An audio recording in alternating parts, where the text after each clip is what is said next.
नमस्कार मित्रांनो, ध्येय UPSC NPSC या यूट्यूब चॅनलवर मी पुन्हा एकदा तुमचं सहर्ष स्वागत करतो.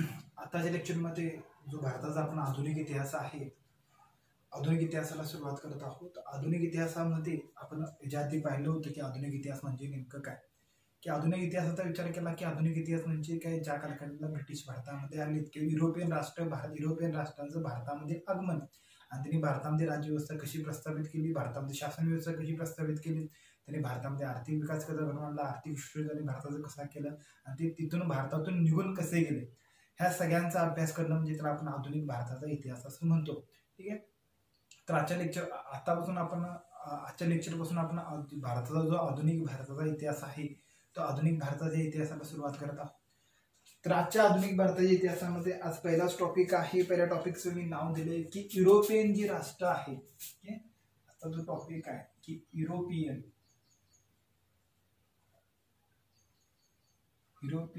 राष्ट्र, युरोपियन जे राष्ट्र होते ते युरोपियन राष्ट्र भारतामध्ये का आले, भारतामध्ये का आले, जे आजच्या लेक्चरचं जी सुरुवात आहे की टायटलच आहे की युरोपियन राष्ट्र म्हणजे युरोपियन राष्ट्र भारतामध्ये का आले, पाठीम कोणती रिझन होती की युरोपियन राष्ट्र भारतामध्ये आले. ठीक आहे. मला वाटतं स्पर्धा परीक्षेच्या आधुनिक भारताच्या इतिहासाला सुरू करत असताना, कारण आधुनिक भारताचा इतिहास म्हणजे हा युरोपियनचा इतिहास आहे की युरोपियनने भारतावर कशा प्रकारे वर्चस्व प्रस्थापित केलं, त्या वर्चस्वाचा अभ्यास करणं म्हणजे आधुनिक भारताचा इतिहास आहे. त्यामुळे सुरुवातीला आपण अनालिसिस केलं पाहिजे की युरोपियन राष्ट्र भारतामध्ये का आले. का आले असं आपण 2-3 याच्यामध्ये उत्तर देता येतं. पहिला मी 2-3 पॉईंट सांगतो, नंतर आपण त्याचं विश्लेषण करूया. पहिलं म्हणजे युरोपियन राष्ट्रांचं जे लोकेशन आहे, जे युरोपियन राष्ट्र आहेत, ही युरोपियन राष्ट्रांचं प्रॉपर हवामान कसं आहे किंवा त्यांचं लोकेशन कुठं आहे ते पहिला माहित पाहिजे. आणि लोकेशन नंतर तिथलं प्रॉपर हवामान कसं आहे आणि हवामानामुळे तिथं असणारी संसाधनाची कमतरता. की युरोपियन राष्ट्रांचं प्रॉपर हवामान कसं आहे, तिथं प्रॉपर संसाधने कसे, ते पहिला पण अनालिसिस करावं. त्यात तुम्हाला समजतं की का युरोपियन राष्ट्र भारतामध्ये आले.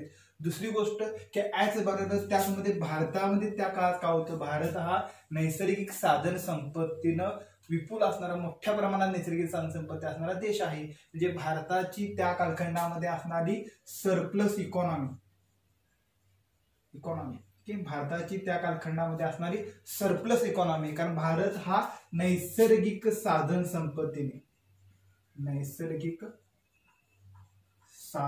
संपत्तीने समृद्ध होता.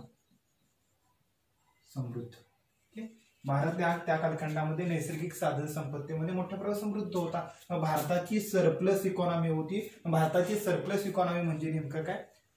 तिसरं जे युरोपियन राष्ट्र भारतामध्ये येण्यासाठी तिसरं जे कारण होतं ते मध्ये युरोपियन राष्ट्रामध्ये झालेलं प्रबोधन. युरोपियन राष्ट्रामध्ये तिसरं कारण काय असेल की युरोपियन राष्ट्रामध्ये झालेलं जे प्रबोधन होतं, हे प्रबोधन तिसरं कारण होतं की युरोपियन राष्ट्रामध्ये झालेल्या प्रबोधनामुळे युरोपियन राष्ट्र भारतामध्ये आले. ठीक आहे. आणि त्यानंतर चौथं कारण म्हणजे तात्काळ कारण. तात्काळ कारण कोणतं, तात्कालीन कारण. तात्कालीन कारण म्हणजे युरोपियन राष्ट्र तात्काळ का भारतामध्ये आले, तर म्हणजे आता जो टॉपिक आहे या टॉपिकचं मी टायटल दिलं होतं की व्हाय शुड, म्हणजे युरोपियन राष्ट्र भारतामध्ये का आले. युरोपियन राष्ट्र भारतामध्ये का आले, एक म्हणजे युरोपियन राष्ट्रांचं प्रॉपर हवामान, तिथं असणारे संसाधन. दुसरी भारताची सरप्लस इकॉनॉमी, भारताकडे नैसर्गिक साधन संपत्ती विपुल प्रमाणात असणार. तिसरं म्हणजे प्रबोधन आणि चौथं म्हणजे काय, तात्कालिक कारण. ह्या 4 कारणामुळे युरोपियन राष्ट्र भारतामध्ये आले. तर आता आपण एक कारणाचं अनालिसिस करूया. सुरुवातीला करूया की युरोपियन राष्ट्रांचा हवामान आहे, तिथं असणारी नैसर्गिक साधन संपत्ती. तर सुरुवातीला हा टॉपिक समजून घेण्याआधी तुम्हाला पहिली गोष्ट माहित पाहिजे की युरोपियन राष्ट्रांचं प्रॉपर लोकेशन कुठं आहे, युरोपियन राष्ट्र जगाच्या मॅपमध्ये कुठे आहेत. थोडं मध्ये मी मॅपमध्ये थोडं तुम्हाला दाखवेन की युरोपियन राष्ट्र जगामध्ये तुम्हाला कुठं लोकेशन आहे ते.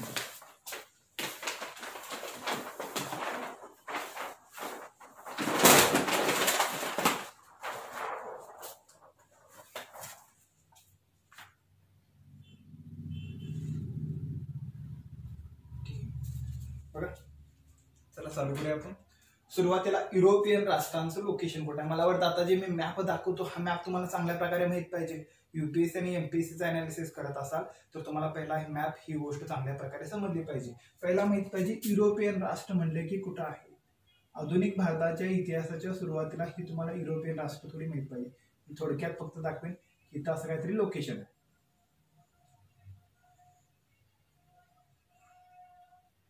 ठीक आहे, असं काहीतरी युरोपियन राष्ट्र आहे. बघा मी मॅप मध्ये फक्त युरोपियन हा वरचा भाग सगळा असा गेला की तो उरल पर्वत, हा उरल पर्वत जिथे कॅप्सियन्सी इथनं असा हा भाग येतो युरोपियन राष्ट्रांचा.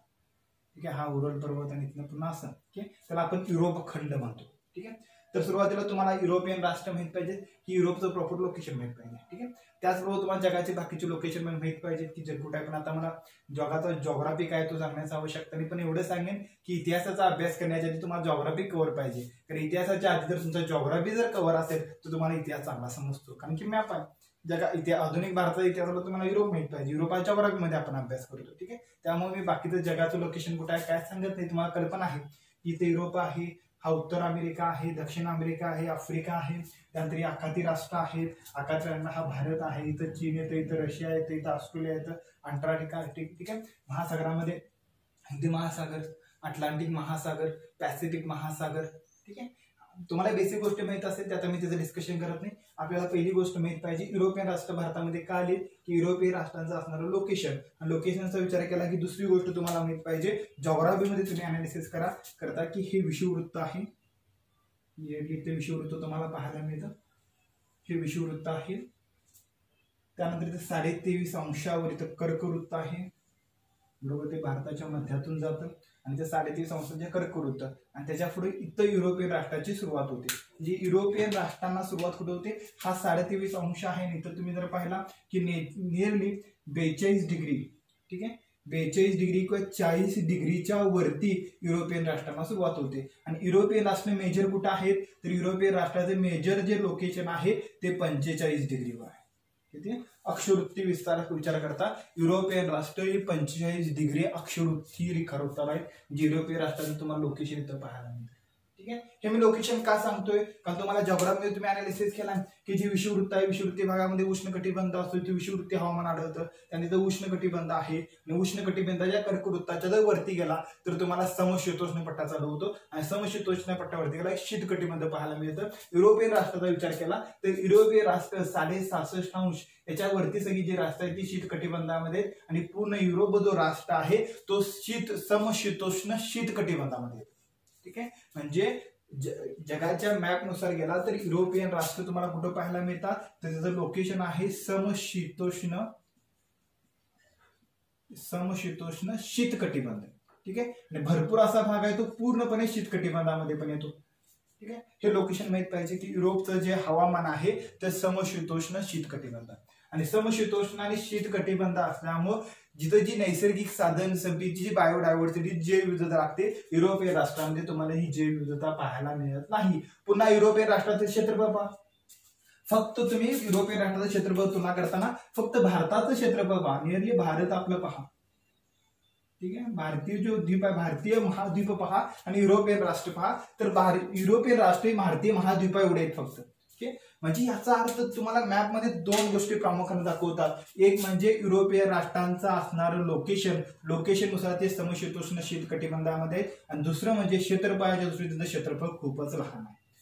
मग ज्या भागामध्ये शीत कटिबंध आहे वर्षातील 6 महिने हे थंडीमध्ये जातात. शीत कटिबंध एवढी बर्फ असतो की रशियासारख्या काही भागामध्ये जर रशिया मॉस्को या स्थितीमध्ये गेला किंवा लोकच्या काही भागामध्ये गेला एवढी थंडी असते की त्यामध्ये तुम्ही शरीराचा एखादा भाग जरी बाहेर काढला तर तो पूर्णपणे निकामा होऊ शकतो, खराब होऊ शकतो. एवढी जास्त शीत हवामान असतं. एवढ्या शीत प्रदेशामध्ये आणि एवढ्या कमी क्षेत्रफळामध्ये नैसर्गिक साधन संपत्ती असेल का तर इथं तुम्हाला काय पाहायला मिळतं इथं नैसर्गिक साधन संपत्ती अत्यंत कमी प्रमाणात पाहायला मिळतं. त्याला आपण साधन संपत्ती किंवा संसाधने म्हणतो किंवा नैसर्गिक साधन संपत्ती ही युरोपियन राष्ट्रांमध्ये कमी प्रमाणात पाहायला मिळते. ठीक आहे. मला वाटतं स्पर्धा परीक्षेने अभ्यास करताना विद्यार्थ्यांना हे पहिला कळालं पाहिजे की युरोपियन राष्ट्रामध्ये साधन संपत्ती कमी असते. ज्या ठिकाणी साधन संपत्ती कमी असते, ज्या ठिकाणी नैसर्गिक सोर्सेस कमी आहेत, वनस्पती कमी आहेत, अन्नधान्य कमी आहे, सगळ्या पर्जन्यमान सुद्धा कमी आहे, पर्जन्याची गॅरंटी सुद्धा नाही आणि 6 महिने शीतकटिबंध असतं, अशा प्रदेशामध्ये संसाधनाची कमतरता असल्यामुळं ही लोक संसाधनाचं मॅनेजमेंट चांगलं करणार. ठीक आहे. जेव्हा एखादी गोष्ट आपल्यामध्ये कमी प्रमाणात असते तेव्हा आपण त्याचं मॅनेजमेंट चांगलं करतो, त्याचा योग्य वापर करतो. एखादी गोष्ट आपल्याला विपुल आणि मोठ्या प्रमाणात जर मिळत असेल तर त्याचा आपण वापर योग्य प्रमाणे करत नाही. ठीक आहे. जेवढी संसाधने कमी प्रमाणात आहेत तर तिने त्या संसाधनाचं चांगल्या प्रकारे मॅनेजमेंट केलं. ठीक आहे. चांगल्या प्रकारे मॅनेजमेंट केलं आणि त्याच्यामध्ये मॅनेजमेंट पाहायला मिळतं. पण ही साधन संपत्तीच्या दृष्टिकोनातून काय आहेत की मागासलेले आहे, साधन संपत्ती विपुल प्रमाणात आहेत. परिणामी त्यांचं लोकेशन असं होतं की साधन संपत्ती विपुल होते तर त्याने साधन संपत्ती कुठं आहे तर ते साधन संपत्तीच्या शोधासाठी बाहेर पडले. ठीक आहे. मग ते साधन संपत्ती रास करण्यासाठी कुठं की अमेरिकेचा हा भाग असेल किंवा तो भारताचा भाग, त्या भारताच्या साधन संपत्तीकडे ते येऊ लागले कारण त्याची तिथं नव्हती साधन संपत्ती. म्हणजे युरोपियन राष्ट्रामध्ये तुम्हाला साधन संपत्तीची कमतरता पाहायला मिळते. ठीक आहे. त्यानंतर दुसरी गोष्ट काय, ही राष्ट्र शीतकटिबंधामध्ये आणि शीतकटिबंधामध्ये असल्यामुळे तर मोठ्या प्रमाणात सेवन करण्यासाठी शीत आहे तर शरीराला उष्णता देण्यासाठी मोठ्या प्रमाणात मांस सेवन केलं जातं कारण मांसमध्ये उष्णता मोठ्या प्रमाणात असते. मग मांस सेवन करण्यासाठी त्यांना मांसाला चव आणण्यासाठी त्याला कोणी कशी गरज असेल तर ती मसाल्याची पदार्थाची गरज असते. आणि मसाल्याचे पदार्थ आहे ते मसाल्याचे पदार्थ फक्त भारताच्या दक्षिण भारतामध्ये आणि इंडोनेशिया, जावा, सुमात्रा या बेटावरच फक्त विषुववृत्तीय हवामानावरच फक्त काय केलं जातं, मसाल्याचे पदार्थ तयार केले जाऊ शकतात. तर इथं मसाल्याचे पदार्थ नव्हते. पुन्हा मसाल्याचे पदार्थ पर्जन्य पण मोठ्या प्रमाणात लागतं. तर ह्या भागामध्ये तुम्हाला मसाल्याचे पदार्थ पाहायला मिळतात आणि हे मसाल्याचे पदार्थ त्यांना पाहिजे होते. ठीक आहे. परिणामी युरोपियन राष्ट्र भारताकडे आली होती. पहिली गोष्ट काय की त्याचं प्रॉपर लोकेशन आणि लोकेशन मध्ये संसाधनांची कमतरता. त्या उलट जर तुम्ही भारताचा विचार केला तर भारताचं लोकेशन, ठीक आहे, बघा भारताचं लोकेशन काय आहे. भारताचं सगळ्यात मोठं तुम्हाला माहित पाहिजे की भारताच्या उत्तरेला तुम्हाला हा एवढा प्रचंड मोठा काय पाहायला मिळतो, हिमालय पाहायला मिळतो. मी मॅपमध्ये जरा मोठं दाखवलंय समजण्यासाठी तुमच्या इमेजमध्ये. हा हिमालय आहे. ठीक आहे. आणि भारताच्या हा खाली काय आहे, हिंदी महासागर आहे, अरबी समुद्र आहे, बंगालची खाडी. हे भारताचं लोकेशन तुम्हाला माहित पाहिजे कारण युरोपियन राष्ट्र भारताकडेच का आले. भारताच्या पाठीमध्ये रिझन काय होतं तर भारताचं वैशिष्ट्य काय होतं की हा जो दक्षिण आशियाचा भाग आहे, हा दक्षिण आशियाचा भाग सगळ्यात संपन्न असा भाग म्हणून ओळखला जातो. पाठीमध्ये रिझन काय आहे की या भागातून वर्षातून 4 महिने हे पर्जन्याचे असतातच. दरवर्षी मेच्या एंडिंगला जूनच्या सुरुवातीला भारतामध्ये मान्सूनची एंट्री होते आणि हा मान्सून पूर्ण भारतभर वितरत होतो आणि पूर्ण भारतामध्ये पाऊस पडतो. आणि ज्या भागामध्ये पाऊस मोठ्या प्रमाणात आहे तिथं कृषी मोठ्या प्रमाणात असणार, जिथं कृषी मोठ्या प्रमाणात तिथं अन्नधान्य मोठ्या प्रमाणात असणार आणि जिथं अन्नधान्य मोठ्या प्रमाणात आहे ती लोक संपन्नच असणार.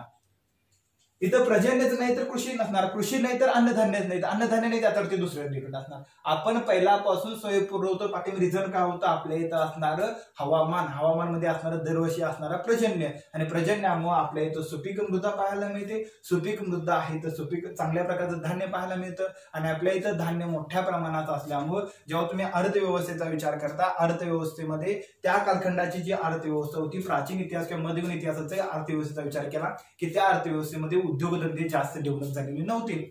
आणि उद्योगधंदे जास्त डेव्हलप झाले नव्हते म्हणजे अर्थव्यवस्थेचा जो मेन कणा होता, मेन स्ट्रीम होती ती काय होती तर तो कृषी होतं. आणि त्या कालखंडामध्ये कृषीमध्ये भारत सर्वात जास्त संपन्न होता. भारतामध्ये अन्नधान्य एवढं निर्मिती होत होतं की ते अन्नधान्य आम्ही आमचं स्वतःचं पोट भरून ते आमच्याकडे सरप्लस शिल्लक राहत होतं. त्याला मी म्हणतो सरप्लस इकॉनॉमी, की आपल्याकडे धान्य एवढं होतं की आम्ही आमचं स्वतःचं पोट भरून दुसऱ्यासाठी ते धान्य तयार करू शकत होतो, साठवून ठेवू शकत होतो. एवढं मोठ्या प्रमाणात तुम्हाला सरप्लस इकॉनॉमी आपली पाहायला मिळते.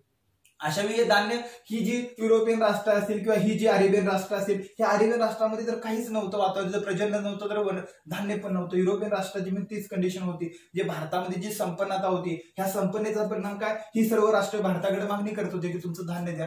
भारताचं धान्य द्यायचं असेल तर धान्य देण्यासाठी आपण त्या कारखान्यात जी आपण ती चलन वापरलं होतं, ते चलन होतं सोन्याचं चलन होतं की सर्वमान्य चलन की कधी पण किंमत येईल असं जे चलन होतं ते सोनं होतं. लोकांचा सोन्यावर विश्वास होता, परिणामी आम्ही धान्य देत असताना, आपण कोणतीही वस्तू बाहेरच्या राष्ट्रांना देत असताना आम्ही ते सोन्याच्या मोबदल्यामध्ये देत होतो. परिणामी आमच्याकडे सोन्याचा संचय एवढा वाढत गेला होता की आपण प्रत्येक गोष्टीमध्ये सोन्याचा वापर करत होतो. पाठीमध्ये रिझन का सोन्याचा संचय प्रचंड वाढला होता, कारण आमच्याकडे कृषीचं उत्पादन जास्त होतं आणि कृषीचं उत्पादन आम्ही बाहेर निर्यात करण्यासाठी जे चलन सोनं वापरत होतं, सोनं आमच्याकडे एवढा संचय होत गेला होता की आपण सोने की चिडिया झालो होतो की पूर्ण सोन्याचा धूर भारतातून निघत होता. एवढं सोनं भारतामध्ये झालं होतं. कारण का की भारताची असणारी नैसर्गिक संपन्नता की चार महिन्याचा पाऊस, प्रचंड मोठ्या प्रमाणात नैसर्गिक साधन संपत्ती, प्रचंड वनस्पती, प्रचंड कृषी, सगळ्या गोष्टी संपन्नतेच्या, ठीक आहे. परिणामी भारताची इकॉनॉमी ही सरप्लस होती. बघा आता कम्पॅरेटिव्ह विचार करा की इकडची संसाधनं विपुल, कमी प्रमाणात संसाधनं, कमतरता संसाधनं, त्या मानाने भारतामध्ये विपुल मोठ्या प्रमाणात संसाधनं, संपन्न भाग. आणि याचा अर्थ ह्या लोकांना भारतात अट्रॅक्शन असणार की नाही, साहजिकच असणार आहे की हा भारत संपन्न आहे. परिणामी भारताची लोक तर भारताची सीमेच्या बाहेर कधी गेलेच नाही, कारण आपल्याला गरजच नव्हती, कारण आपण आपल्या अन्नधान्यामध्ये आपण संपन्न होतो आणि आपण आपल्या अन्नधान्यामध्ये संपन्न असल्यामुळे आपण कधी बाहेर जाण्याचा विचारच केला नाही. आपल्याला बाहेर जाण्याची, म्हणून तुम्हाला इतिहासामध्ये कधीच पाहायला मिळत नाही की भारतीय लोक भारताच्या बाहेर आक्रमण केलेत, असं तुम्हाला इतिहासामध्ये कधीच पाहायला मिळत नाही. पाठीमध्ये रिझन काय की आम्ही संपन्न होतो, आम्हाला गरज नव्हती बाहेर जाण्याची, काय आम्ही आमचं पोट भरून आम्ही निवांत होतो. परिणामी आम्ही कला संस्कृतीचा विकास प्रचंड मोठ्या प्रमाणात केला, कारण की आपलं सगळ्या बेसिक गरजा ज्या होत्या, ही बेसिक गरजा आमच्या पूर्ण होत्या. त्यामुळे आम्ही बाहेर न बघता आम्ही आत पाहिला. भारतीय संस्कृतीमध्ये अध्यात्माचा विकास झाला, ते आपल्या आतमध्ये पाहण्याचा. इकडे मात्र त्यांना आपलं पोट भरण्यासाठी आवश्यक गोष्टी पण मिळत नव्हत्या. परिणामी ते कुणाच कसं ओढून घ्यायचं, कसं हिसकावून घ्यायचं, अशा प्रकारची भौतिकवादी किंवा भोगवादी प्रवृत्तीला इकडे सुरुवात झाली होती आणि त्या अध्यात्माला सुरुवात झाली होती. हा डिफरन्स तुम्हाला पाहायला मिळतो. परिणामी या दोघांच्या डिफरन्समध्ये युरोपियन राष्ट्र भारतामध्ये आहे, ठीक आहे. मी दोन पॉईंट, पहिलं की युरोपियन राष्ट्रांचं हवामान आणि दुसरं भारताची असणारी सरप्लस इकॉनॉमी. दोन्ही गोष्टी विश्लेषण केलं, दोन्ही गोष्टीमध्ये तुम्हाला समजतं की युरोपियन राष्ट्र भारतामध्ये आक्रमण करून आले.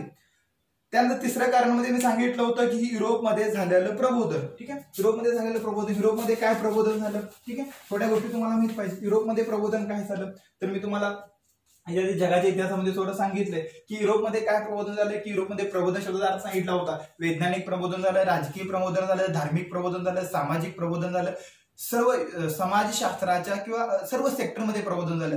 राजकीय प्रबोधनामध्ये पोपचं वर्चस्व कमी झालं, राजाचं महत्व वाढलं.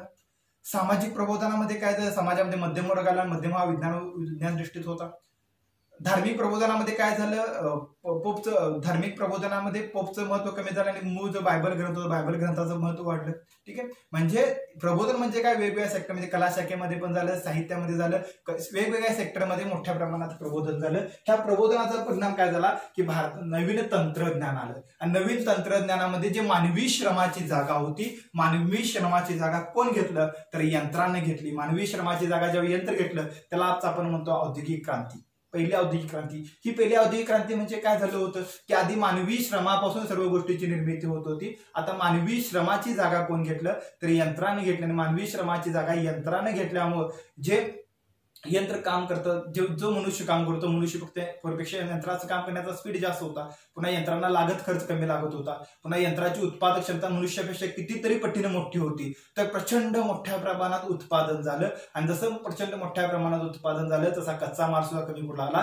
तेव्हा या कच्चा मालासाठी युरोपियन राष्ट्र वसाहती शोधू लागल्या की कच्चा माल पुरवठा करणाऱ्या वसाहती, म्हणजे ज्या ठिकाणी नैसर्गिक साधन संपत्ती मोठ्या प्रमाणात असेल ती नैसर्गिक साधन संपत्ती ते कृषी सेक्टर कच्चा माल म्हणून वापर करता येईल. मग असं नैसर्गिक साधन संपत्तीने विपुल असणारे भाग कोणते आहेत ते सर्च करू लागले. परिणामी ते अमेरिकेमध्ये वसाहती केल्या, परिणामी त्याने भारतामध्ये वसाहती केल्या. कारण का तर ही राष्ट्र नैसर्गिक साधन संपत्तीने परिपूर्ण होतील. पहिली गोष्ट कच्चा माल झाला, पण कच्च्या मालानंतर जो पक्का माल तयार झाला तो पक्का हुकमी माल विकण्यासाठी हुकमी बाजारपेठ पण आवश्यक होती. मग त्या हुकमी बाजारपेठेसाठी ही लोक काय करू लागली, भारत आणि अमेरिकेकडे आपल्या वसाहतींनी बाजारपेठेला सुरुवात होऊ लागली. कारण का तर हे जे प्रबोधन झालं होतं, प्रबोधनामुळे उत्पादन वाढलं आणि उत्पादन वाढल्यामुळे कच्च्या मालाची मागणी पण वाढली आणि कच्च्या मालातून पक्का माल मोठ्या प्रमाणात निर्मिती होऊ लागला. अशा वेळी कच्चा मालाची पुरवठा करणाऱ्यांनी पक्का माल विक्री करण्यासाठी बाजारपेठेची गरज वाटू लागली, वसाहतीची गरज वाटू लागली आणि ह्यासाठी ही युरोपियन राष्ट्र, भारत असेल किंवा अमेरिका असेल किंवा दक्षिण आशिया असेल, यामध्ये आपल्या वसाहती करू लागल्या आणि ती भारतामध्ये आली. तिसरं कारण काय की युरोपमध्ये झालेलं प्रबोधनामध्ये झालेली औद्योगिक क्रांती, औद्योगिक क्रांतीनंतर आलेला व्यापारवाद आणि वसाहतवाद हे तिसरं कारण होते. तिसऱ्या कारणामुळे सुद्धा युरोपियन राष्ट्र भारतामध्ये.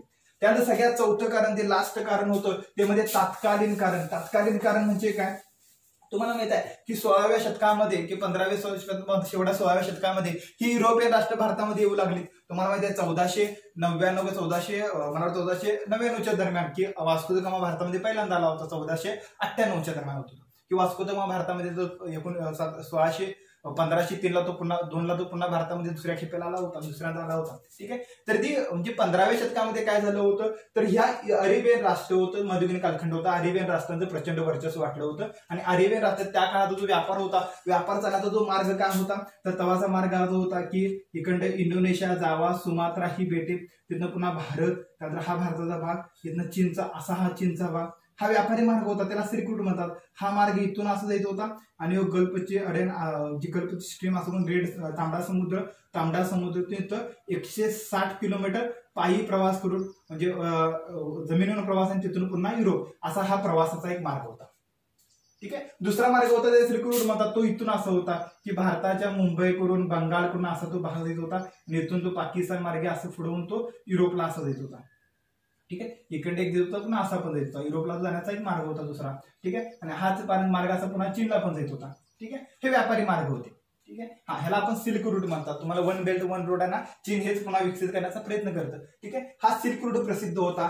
जेव्हा ऑटोमनी तुर्कांनी या मध्ययुगीन कालखंडामध्ये आपलं वर्चस्व प्रस्थापित केलं होतं, ऑटोमनी तुर्कांनी काय केला, हा सगळा भाग हिला जो मधला भाग आहे तो आपल्या अधिपत्याखाली आणला आणि जो व्यापार चालत होता कुठला की युरोप आणि आशिया या दोन खंडामध्ये जो व्यापार चालत होता तो व्यापार अरबस्थानाने पूर्णपणे ब्रेक केला. जो सिल्क रूट होता ते सिल्क रूट ब्रेक केला आणि तो व्यापार बंद केला. परिणामी ह्या दोघांचा व्यापार होऊ लागला, बंद झाला. परिणामी युरोपीय राष्ट्र तर भारतावर पूर्णपणे डिपेंड होते आणि अशा वेळी दक्षिण आशियाची त्यांना गरज बसू लागली. दक्षिण आशिया संघ व्यापार केल्याशिवाय ही राष्ट्र जगू शकत नव्हती. बघा म्हणतात सुद्धा की दक्षिण राष्ट्र ही उत्तरेकडची राष्ट्र आहेत, उत्तरेचे राष्ट्र दक्षिणेकडच्या राष्ट्राशिवाय जगू शकत नाहीत कारण त्यांना आवश्यक गोष्टी या राष्ट्रच पुरवतात. ठीक आहे. म्हणजे जगू शकत नव्हते. अशा वेळी या लोकांना वाटले की हा व्यापार बंद झाला, आता दुसरा नवीन मार्ग कुठला शोधायचा. तर दुसरा नवीन मार्ग शोधण्यासाठी ते इथून बाहेर पडू लागले. तिथून मग तुम्हाला माहित आहे पोर्तुगीजांचं लोकेशन इथं आहे. हे पोर्तुगीज जो खलाशी होता, पोर्तुगीज जो राजा होता, पोर्तुगीज राजाने सांगितलं की भारताच्या तिन्ही साईडला समुद्र आहे, आपल्याकडे पण समुद्र आहे, तुम्ही इथून बाहेर पडा की तुम्हाला हवं भारताचा पण शोध लागला, भारत कुठे ते समजेल. मग इथून युरोपियन राष्ट्र भारत काय पडले, बाहेर पडले कारण त्यांना कल्पना होती की भारताच्या तिन्ही साईडला समुद्र आहे आणि आपल्या सुद्धा पश्चिम साईडला समुद्र आहे. इथून जर आम्ही प्रवास केला तर आपण भारताच्या किनाऱ्याला लागू असा उद्देशानं जी पोर्तुगीज खलाशी होती, पोर्तुगीज खलाशी बाहेर पडले. आणि त्यामध्ये तुम्हाला माहित आहे पहिला खलाशी होता, त्या पहिल्या खलाशीचं नाव होतं कोलंबस. कोलंबस काय केला, इथून जो बाहेर पडला तो सरळ निघाला ह्या भागामध्ये, तो सरळ पश्चिमेकडे जाईत तो कुठं आला, इथपर्यंत आला. इथून त्याला भूखंड दिसल्यावर तो समजला की आता भारत सापडला म्हणून तो पुन्हा इथूनच परत निघून गेला. ठीक आहे. पण त्याला नंतर कोलंबस नंतर दुसरा खलाशी आला, त्याचं नाव तो अमेरिको वेस्पुसी. हा अमेरिको वेस्पुसी पुन्हा आला आणि त्यानं अमेरिका खंडावर पाय ठेवलं आणि सांगितलं की हा भारत नाही तर एक वेगळा खंड आहे आणि त्याच्या नावावर या खंडाला नाव पडलं अमेरिका. म्हणजे अमेरिका खंडाचा शोध लागला. याच्या आधी अमेरिका खंडच नव्हता. अमेरिका खंडाचा कोण, तर सुरुवातीला कोलंबस आला होता. कोलंबसनं तो भारतला म्हणला, तो परत पुन्हा निघून गेला. त्यामुळे कोलंबसनं फक्त इथंपर्यंत येऊन गेला. मात्र अमेरिको वेस्पुसी त्यानं त्या खंडावर पाय ठेवून त्याने सांगितलं की हा भारत वगैरे काय नाही, तर तो काय आहे, तर तो अमेरिका खंड, तो नवीन खंड आहे आणि त्या अमेरिको वेस्पुसीच्या नावावरून अमेरिका असं नाव मिळालं. ठीक आहे. त्यानंतर तुम्हाला माहिती आहे बार्तोलोम्यू डायस पोर्तुगीज काला इथून बाहेर पडला आणि तो दक्षिणेकडे येत सरळ पॅरल बाहेर आला. दक्षिणेकडे येत ऍज तो आफ्रिका खंडाच्या पॅरल खाली प्रवास करत होता. आणि आफ्रिका खंडाच्या पॅरल प्रवास करत असताना ह्या इतर ठिकाणी त्याचं काय झालं, नाव इथं समजलं की आफ्रिका खंड संपलाय आणि आपण आफ्रिकेला खंडाला वरचा करून उत्तरेकडे जाऊ शकतो असं त्याला कळालं आणि तो ह्या भागापर्यंत आला. ह्या भागालाच म्हणतात मग आशेचं भूशिखर. आशेचं त्याला जो म्हणतात केप ऑफ गुड होप म्हणतात की इथं आम्हाला आशा आली की इथून आपलं जहाज कुठं उत्तरेकडे वळवता येतं. याचा अर्थ पुढे भारत असणार. म्हणजे आम्हाला आशा आली की पुढे भारत असणार. इथंपर्यंतचा जो प्रवास केला त्याचं नाव होतं बार्थोलोम्यू डायस. यानं काय केलं होतं, इथंपर्यंत केलं होतं. त्याला आता सध्या केपटाऊन शहर आहे, तो केपटाऊन शहरापर्यंत आला होता. ठीक आहे. मग ते बार्थोलो डायसने इथंपर्यंत आला आणि त्यानंतर मग वास्को द गामा. तुम्हाला माहिती आहे वास्को द गामा बार्थोलो डायसच्याच प्रवासाने आला आणि तिथून तो सरळ प्रवास करून मेगागास्करच्या मधून तो सरळ कुठं आला की भारताच्या पश्चिम किनाऱ्यावर भारताच्या कलिंगत बंदरावर तो आला आणि युरोपियन राष्ट्राला भारताकडे येण्याचा मार्ग मिळाला. त्यालाच म्हणतात नवीन सागरी मार्गाचा शोध. हा पोर्तुगीजांनी भारताकडे नवीन सागरी मार्ग शोधून काढला. त्यामध्ये कोण होता, वास्को द गामा होता. आणि याच टायमाला फर्डिनांड फर्डिनांड मॅगेलस यानं काय केलं की पूर्ण पृथ्वी प्रदक्षिणा घालून त्यानं सांगितलं की पृथ्वी ही गोल आहे. ठीक आहे. तर तुम्हाला इतिहास म्हणजे तात्काळ कारणामध्ये काय होतं तर आपण युरोपियन राष्ट्र भारतामध्ये का आली तर तात्काळ कारण चौथं कारण काय होतं आतापर्यंत युरोपियन राष्ट्रांना भारतामध्ये येण्यासाठी हा सागरी मार्ग होता भूखंडी मार्ग होता. ह्यामधून येत असताना त्यांना जमिनीवरून यावं लागत होतं त्यामुळे ते व्यापार करत होते. आता मात्र नवीन सागरी मार्गाचा शोध लागला आणि जमिनीवरून व्यापार करण्या आणि सागरी मार्ग व्यापार दोघांच्या मध्ये फरक आहे. जेव्हा सागरामध्ये तुम्ही व्यापार करता तो खूप फायद्याचा असतो खूप नफ्याचा असतो कारण त्याला लागत खर्च खूप कमी होतो. जहाजाला फक्त ओझं हे पाण्यावर आपोआप झेपलं जर ओढण्यासाठी शक्ती लागते मात्र जमिनीच्या वाहतुकीला मात्र प्रचंड खर्च येत असतो. हा खर्च कमी झाला व्यापारी उत्पन्न वाढलं हे नंतर त्याचे बेनिफिट झाले त्यांना. ठीक आहे. आणि परिणामी नंतर युरोपियन राष्ट्रांचं वर्चस्व प्रस्थापित झालं. म्हणजे चौथं कारण आपण पाहिलं होतं तात्कालीन कारण म्हणजे काय की युरोपियन राष्ट्रामध्ये जो मधला भाग आहे तो रस्ता कॉन्स्टँटिनोपल जे शहर होतं ते ऑटोमॅटिक तुर्काने जिंकलं आणि ते तुर्काने सिल्क रूट बंद केला. रस्ता बंद नंतर ही प्रवासाला बाहेर पडले आणि पूर्ण जगाचा ओळख झाला. भारताकडे येण्याचा सागरी मार्गाचा पण शोध लागला. परिणामी सर्व युरोपियन राष्ट्र आता भारतामध्ये सुरुवातीला फक्त पोर्तुगीज येऊ लागले नंतर मग डच आले नंतर ब्रिटिश आले नंतर फ्रान्स आले. म्हणजे हळूहळू काय झालं की जे युरोपियन राष्ट्र आहे ते भारतामध्ये येऊ लागले युरोपियन राष्ट्रांना सुरुवात झाली. जे तात्काळांचं चौथं कारण मला वाटतं इथपर्यंत आपण थांबूया. आपण आता ऍक्च्युअली मी वेगळ्या पद्धतीने लेक्चर झाले की युरोपियन राष्ट्र भारतामध्ये का आली तर 4 कारण की युरोपियन राष्ट्रामध्ये असणारा हवामान तिथं संसाधनाची कमतरता. दुसऱ्या कारणामध्ये सांगितलं होतं की भारताचं हवामान आहे भारतामध्ये असणारी संसाधनाची मुबलकता. आणि तिसरी गोष्ट त्या 2 गोष्टी पाहिल्या होत्या. तिसरी गोष्ट मध्ये पाहिलेलं की त्या कालखंडामध्ये युरोपमध्ये झालेलं प्रबोधन आणि चौथ्या कारणमध्ये पाहिलेलं आपण तात्कालीन कारण आणि तात्कालीन कारणामुळे युरोपियन राष्ट्र भारतामध्ये कशी आली. अशा 4 कारणामध्ये तुम्हाला मी ह्या टॉपिक विश्लेषण करून सांगितलं. ठीक आहे. मला वाटलं तुम्हाला समजलं असेल तर तुम्ही नक्कीच कमेंट करून सांगा की ठीक आहे. ओके चला थांबूया. Okay thank you bye.